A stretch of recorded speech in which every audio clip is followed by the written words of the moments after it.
Where are the snow levels now? Do we have any idea of how bad how bad it is at the Sierra right now? Just starting to get some snowfall accumulation reports. It's just adding up, and we'll keep an eye on the Central Sierra Snow Lab reports. But the levels are going to drop down to around 2,000 feet as we head through the weekend. So even around the Bay Area, we are going to get a little frosting of snow on some of the peaks. Let's take a look at how much rain has added up so far. And of course, we will talk about the snow in the Sierra momentarily. Almost an inch of rain already in the Santa Cruz Mountains around Ben Lomond. Almost 3/4 of an inch of rain for Kentfield in the North Bay. Otherwise, less than a ½ inch. Modest rainfall amount so far, which is what we expect with the initial waves of moisture with this storm system. It's safe to say this major winter storm has arrived, and it's going to be sending just kind of ripples of energy across the Bay Area. And every time, just picture them as spokes on a bicycle wheel. Every time one of those rotates through the atmosphere overhead, it squeezes the atmosphere and produces some more rain and squeezes out even more snow in the mountains.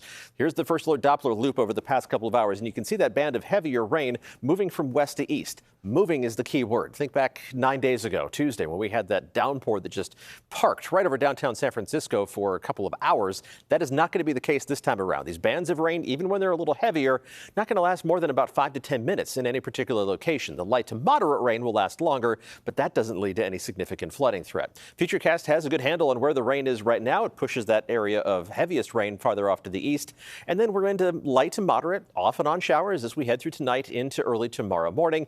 It's just an unsettled pattern. These off and on showers are going to be with us all the way through Sunday. It does look like the best chance of more widespread heavier rain is going to be tomorrow evening into tomorrow night. Another band of heavier downpours that will be moving on through, and then just a wet start to the weekend on Saturday. The gaps in between the showers aren't going to last very long, so the pavement is going to remain wet at all times.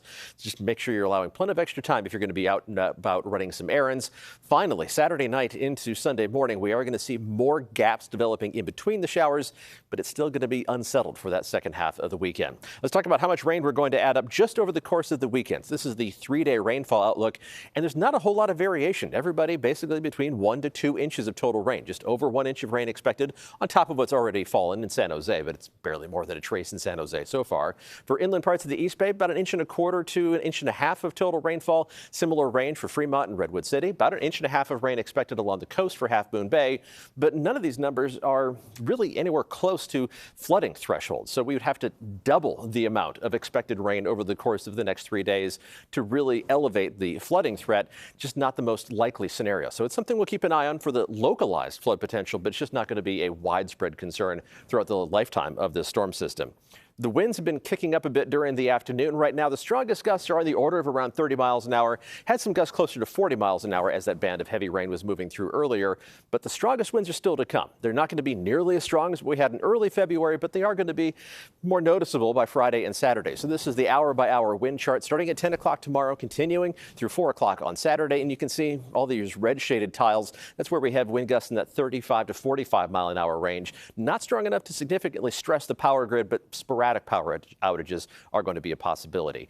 And to our north, inland Mendocino County and Lake County are under a winter storm warning. About 2,000 feet in elevation, we're talking about 1 to 4 inches of snow. Above 3,000 feet, 5 to 15 inches of total snowfall and wind gusts up to 50 miles an hour. So it's not just the Sierra that is picking up the snow, but they are going to pick up a lot of snow as we head through the course of the next several days. Let's zoom through Futurecast here, and you can see the numbers just spinning away. I'm going to use the slot machine analogy earlier, and you can see why. They're just hard to catch up. We're talking about 8 feet of total accumulation in some of the populated parts of the Sierra. So we're going to be seeing some 12-foot amounts on some of the higher crests. Current temperatures in the Bay Area are in the 50s. Those are going to drop down only to the 40s. But that blanket of clouds overhead, it's going to keep temperatures from falling too far, but it's kind of the same effect during the day. It'll keep us from warming up too fast. Highs tomorrow in between the showers, only topping out in the 50s, and these are the warmest temperatures we're going to see for the next few days. Let's take a look at the 7-day forecast quickly. And the coldest days will be Saturday and Sunday. Happy first weekend in March. It's going to feel like January. Low to mid 50s with widespread showers on Saturday, more sporadic showers on Sunday, one dry-ish day on Monday, and then showers possible Tuesday, rain more likely by Wednesday of next week. Just a very wet start to the new month. Liz?